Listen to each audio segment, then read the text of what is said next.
Welcome to a new tutorial by Nyjo FX. I'm Alessandro Cangelosi, the founder and instructor at Nyjo, and I'd like to show you something. We are talking about LiquidGen together with Unreal, and we are checking how to have particles from foam and mesh exported inside Unreal. So you see that here we have the fluid. Obviously we have no material, we have no lighting, it's just to see how it works, and you see that we have the mesh that is working perfectly inside, but on the other side we have also the particles for the foam, and everything is working in the right way together. Obviously now we are using a low amount of particles, the quality is lower, but it works. We are going to use a lower quality just to speed up everything inside the process to export everything. We're going to use LiquidGen to simulate the process here, and we are going to use Houdini to see how we can export the data. And we are taking care about different ways, like for example instancing the particles, creating VDB, and see also how to do it using the JSON file format to control particles in Niagara inside Unreal. So let's start with the first video. We have in totally two videos about this tutorial series, and today we are working just on the simulation inside LiquidGen and to see how to create the instancing and how to create the VDB form inside Houdini. In the next part we are going to see how to export JSON data and control Niagara particles and tweak the scene to make it working nicely in rendering in Unreal. So the first thing we have to do is to prepare something that can be moved from LiquidGen to Unreal. In the past, in the videos we've done for 3ds Max, Houdini, and Blender, we use a project. By the way, I'm sorry about it, but I lost something about my data in my NAS. So I have no more projects from the past. So we have to prepare something that is similar. We'll do the setup in a small different way, so don't worry about it. And then we have to solve the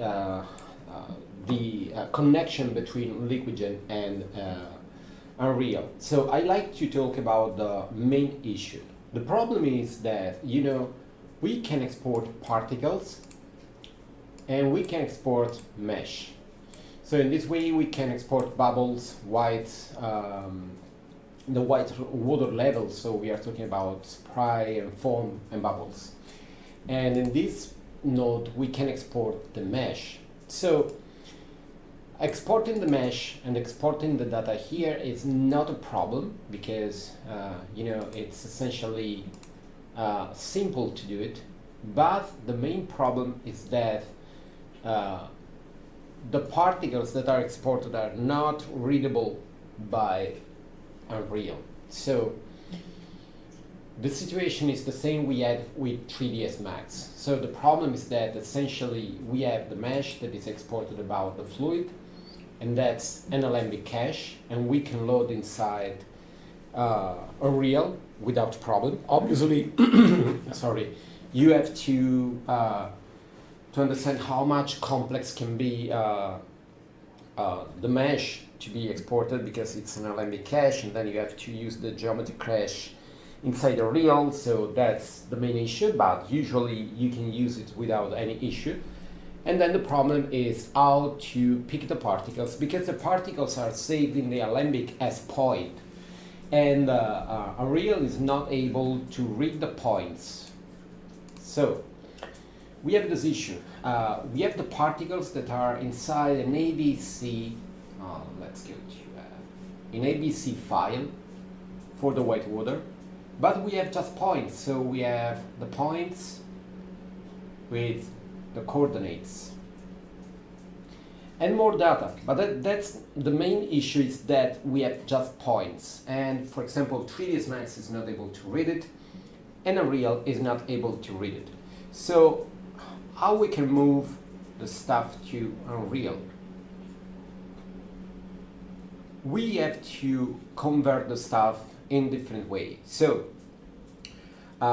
we can imagine to instancing particles and meshes over the points exported. So We done, for example, in Blender something like that because we were able to load the points, but then we had to use the geometry node in the other tutorial to create the instancing. So you can do instancing,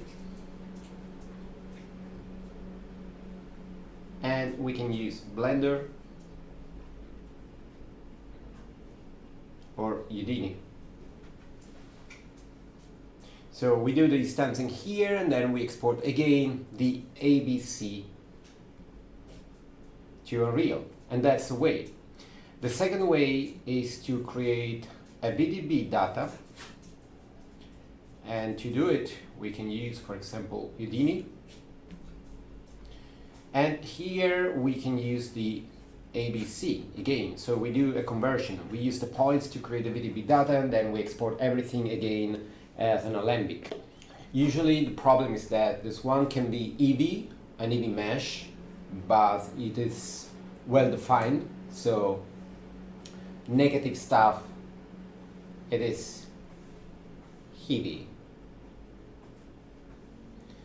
The positive stuff is that we have quality and details, obviously. On this side we have, it can be less Eevee, but the problem is that we lose detail.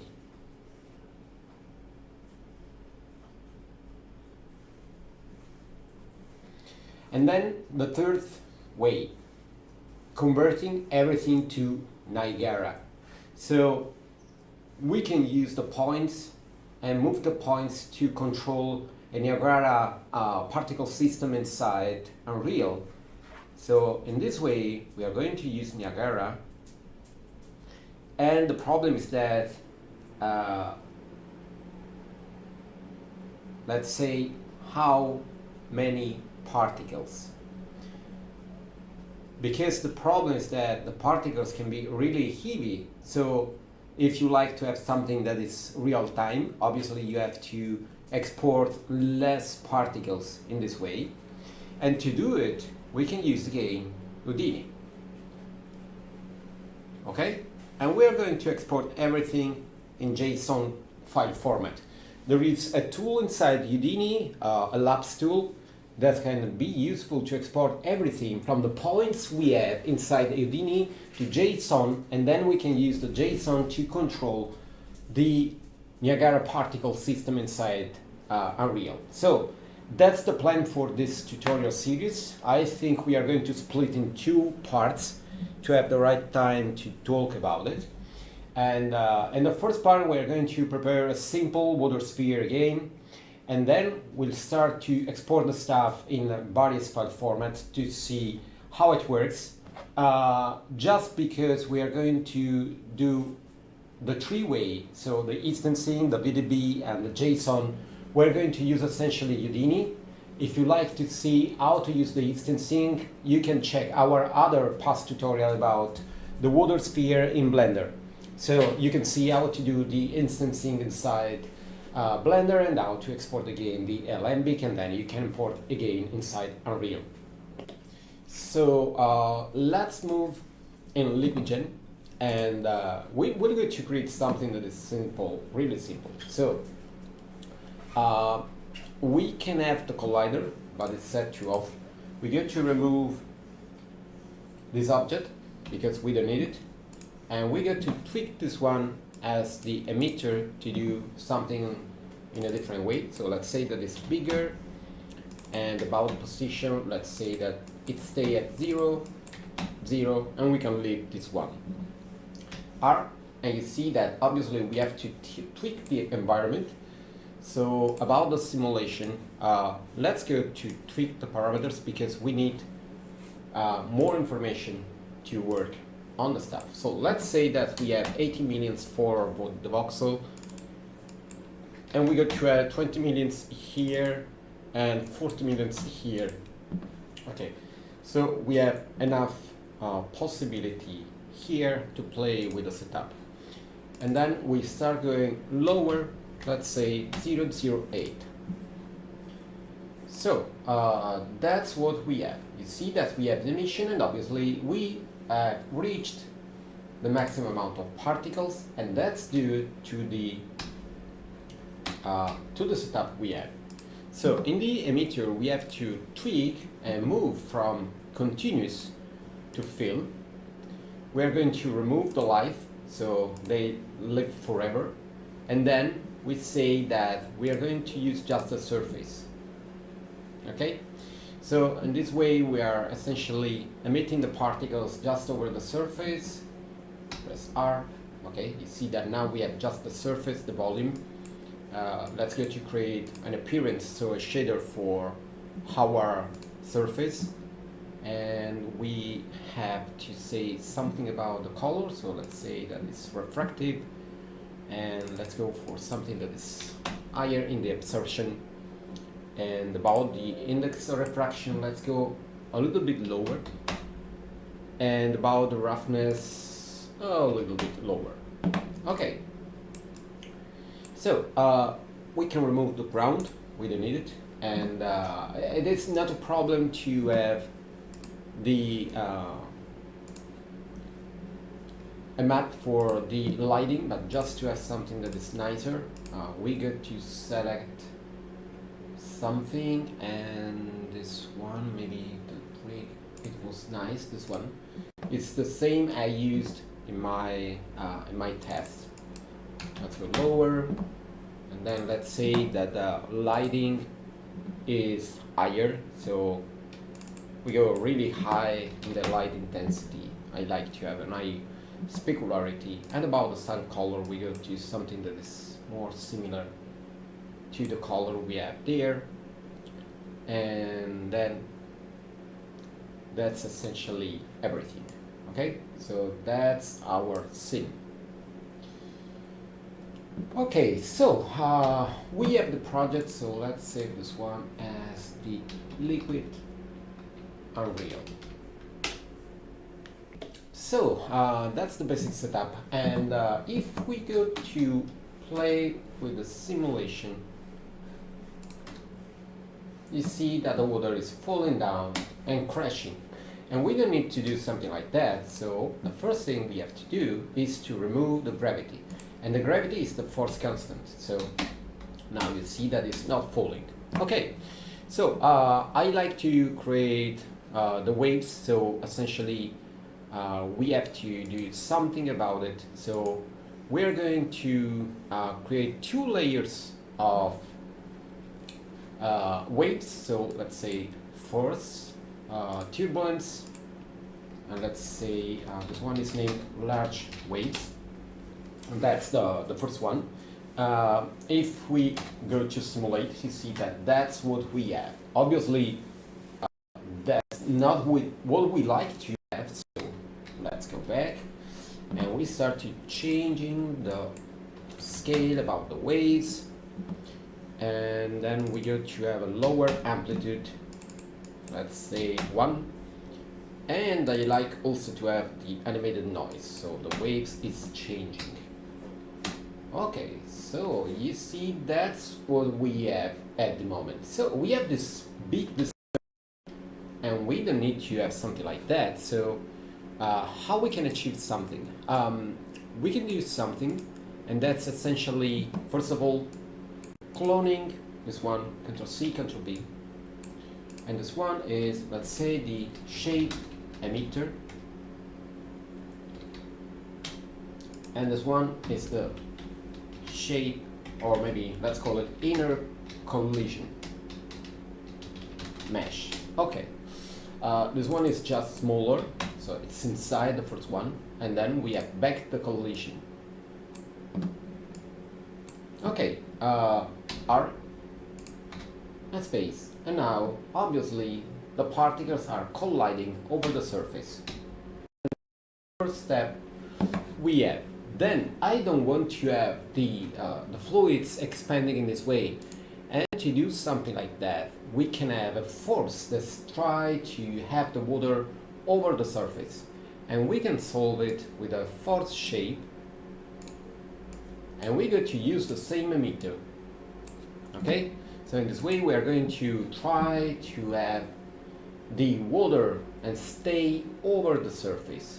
So we can select this one, and we like to have a really high attraction, so let's say 5, and then you see that the water is moving over the surface right now, so let's say that we don't want to see it. So you see that it's moving in a different way. So we have the waves, and they are crashing, and they are moving over the surface. Okay? So another thing you can do is to add a drag, so the particles will move in a different way. So let's say that we have a little bit of drag, and drag can be really low. So let's say 0.1. Let's go to simulate. You see that the fluid is moving, and then we have a little bit of dragging, so we have this kind of splashing that are less energy than before. Then the drag gives us the possibility to have fluid that goes back over the surface. Nice. If you like, you can create something that is more complex, and the next step is to have a different waves. So let's clone this one, and let's call it medium waves. If you like, you can have more layers. It's not a problem. Let's say this one is collider, this one is the appearance, and this one is the force. Okay. About the medium waves, we get to have half scale. We say that we like to have a lot of octaves. Using the octaves, we have more details over the waves, but I think we need to have a lower amplitude, let's say 0.4, and we get for a higher speed for the movement of the animation. Let's set to off the larger R space, and you see that that's the waves we are creating. A smaller level of waves. Now, if we are using both to work together, that's what we have. So we have a larger one and a smaller one that works together over the surface. Okay, R. Let's tweak a little bit the simulation, and for the moment, let's see the stats that are useful. Shift S to see, for example, the iteration. It seems that it's able to use everything in the right way. Okay, so the first thing we can do is to tweak the behavior of the fluids. We are going to use this percentage for the pick and flip, because I don't want to have too many splashes. We don't care to have something complex about the simulation, just a little bit of thickness, so 1%, and that's okay, about maybe just a little bit more higher surface tension, and then we can tweak the meshing. So about the meshing, let's say that we activate the generate SDF on the smoothing, and then we go to have a smoother surface, really high smooth surface. And maybe about the ISO value, we go just a little bit lower. Okay, R and space, and that's what we have at the moment.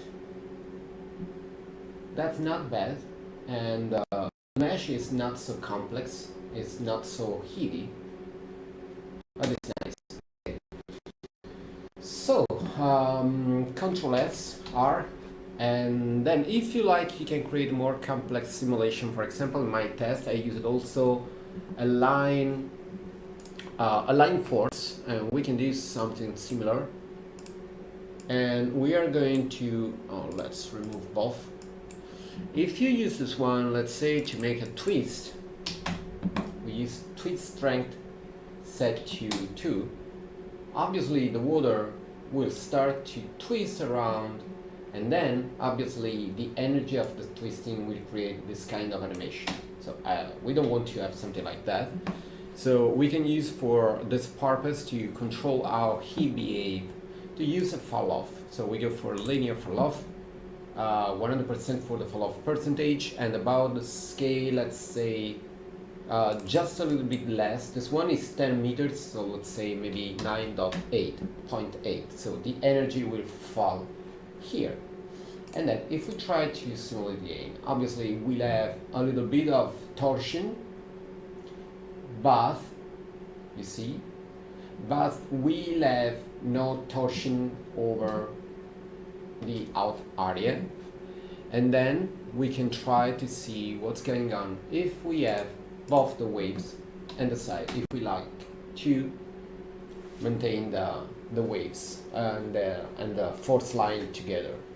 Okay, so we'll have more stuff working over the surface.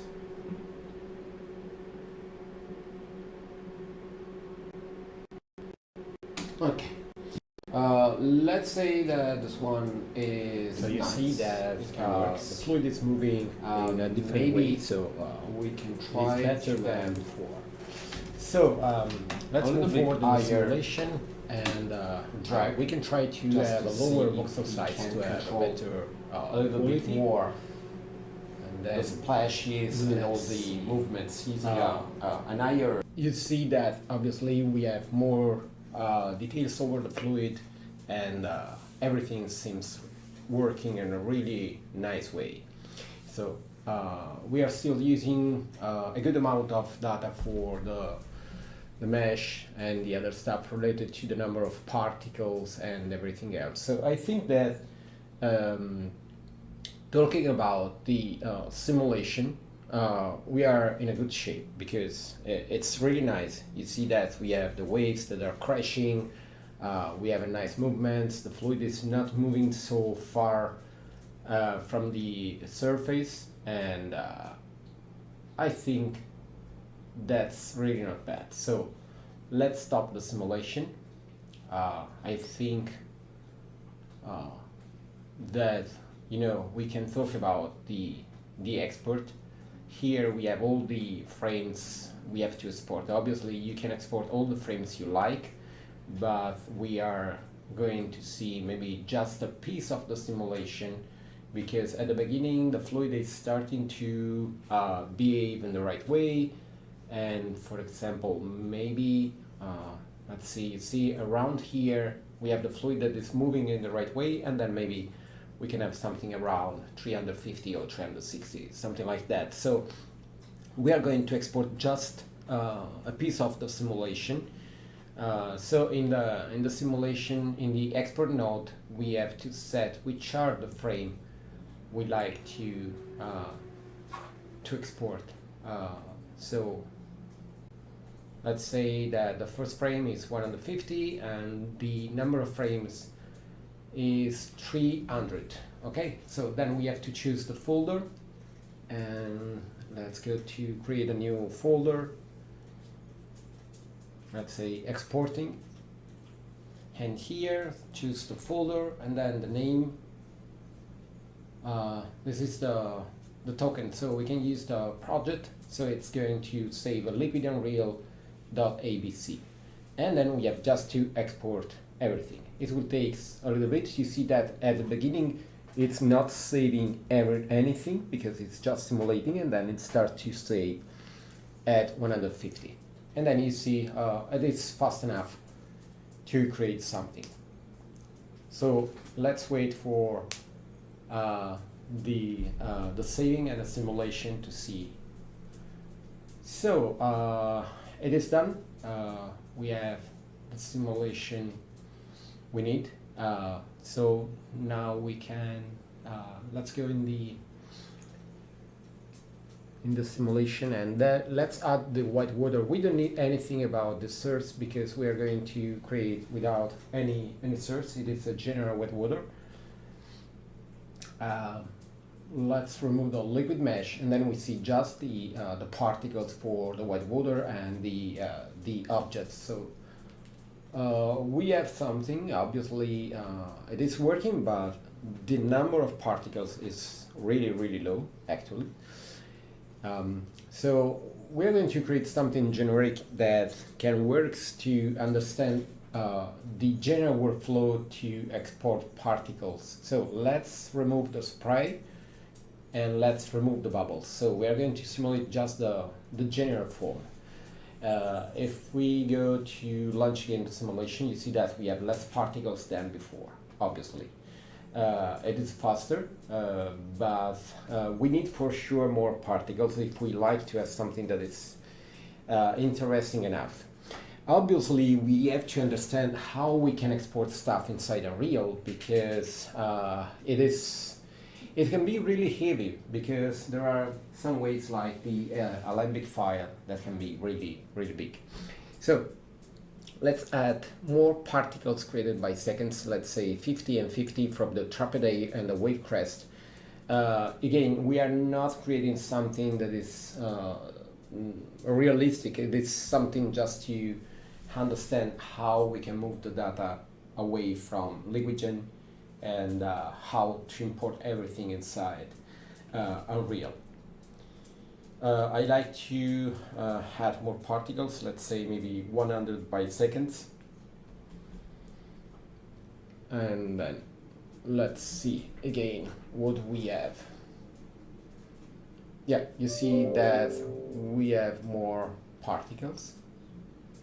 We are talking about around 1 millionth and half or more particles, so they are really, really a lot. It can work if we are going to export, for example, in Blender or Houdini, but for Unreal we are talking about a lot of particles. We are near 2 millions. So obviously you have to imagine that we are not able to use it as meshes. So maybe the best way in this case, if you like to have more particles, is to go for the JSON file. Let's go higher about the particles created, because the JSON file will be able to drive the Niagara particles. So maybe it's the simplest way, but again, we are talking about a lot of particles for a real-time engine. But it's good to see how it is moving. You see that we are still under the maximum amount of particles, because we are 50% of the maximum amount that is set to 5 millions.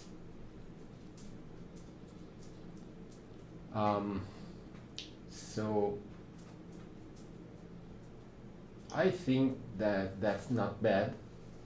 You see that together with a liquid mesh, it is a nice look. Actually, the foam particles are big enough, because we are talking about 5 centimeters. If we go to 2 centimeters, the quality is better, but we need for sure to have more particles. And again, we are talking about an amount of particles. Let's say that we have 50 million particles maximum, so we are able to cover the bigger amount of particles we are going to simulate and create with a new setup. Obviously, you see that now having more particles, the density is better, so the quality in rendering inside LiquidGen is better than before. So the general look is really not bad, but again, we have to think about it, about Unreal, because it's a different way, because we are going to talk about something that needs to move faster. So here we are going to use the same amount of frames. Obviously, for some tests we can use lower. By the way, let's say first frame, let's remove the main liquid, because we like to export just the foam. We have to choose the folder, so it's obviously the same we used before. Inside exporting, we go for a new folder, let's call it foam, select the folder, and then about the naming, we can use the same token, and then we can add underscore foam, and then we can export. So it is going to export everything, as you see. So now we have both data ready. And the next step in our case is to go, for example, inside Houdini to export everything. We are going to use Houdini 20.5, but you can do the same thing using another version of Houdini. We are going to use simple features, so it's not a problem.